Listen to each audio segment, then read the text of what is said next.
Hello, hello, hello, mga hello. Update lang natin ang ating mga petsa, yun, diba? Nag-i-improve na siya. So, at palagay nyo, nag-i-improve na ba yung petsa na yan? Diba? Talagang may nag-i-improve at meron talagang, ayan, wala. Siguro mga insekto, pero ito hindi ito petsa eh.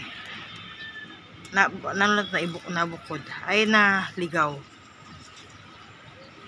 Mukhang sili. O, hindi ko alam. Sili na parang kamatis. Ayan. Merong hindi, merong wala talaga. Oh. Ayan ang ating petchay. Nag-i-improve na ang ating petchay.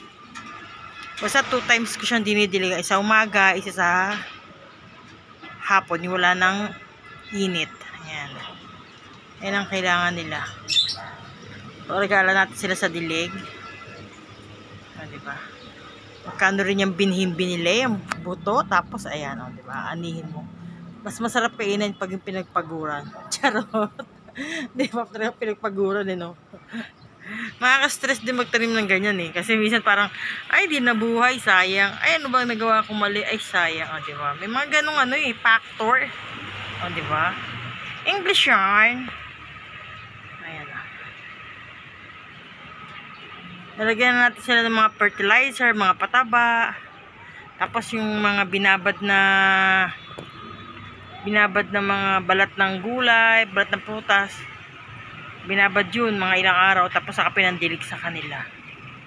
Diba? Para meron silang vitamin, the vitamin A to C, A, B, C, D, A, E, I, O, yan na, diba? Ayan ang ating petchay. At syempre meron na tayong petchay dito.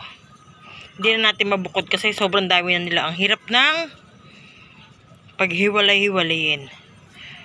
Pero ito yung lupa na to, mataba to. Pinaganon ko to eh. Pinagbabalan ko ng mga composting, May mga pinagbabara ng mga gulay-gulay din.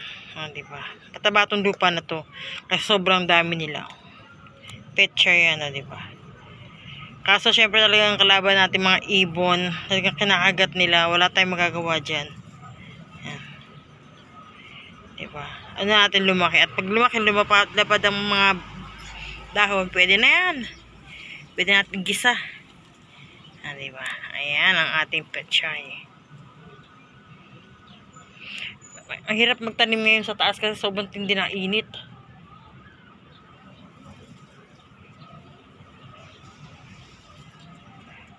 Diba? Matindi ng init kaya hindi makapagtanim ayos. Yung mga silin natin, mga silin pamaksiw. Ewan ko ba ano nangyari dyan, bakit nagkaganyan? Napabayaan ko ba? O sobrang tindi ng init. Ayan, silin pamaksiw.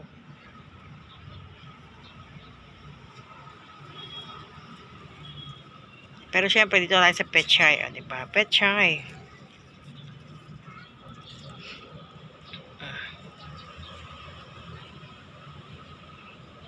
Kasi yan, i-update ko lang kayo sa aking petchay, diba?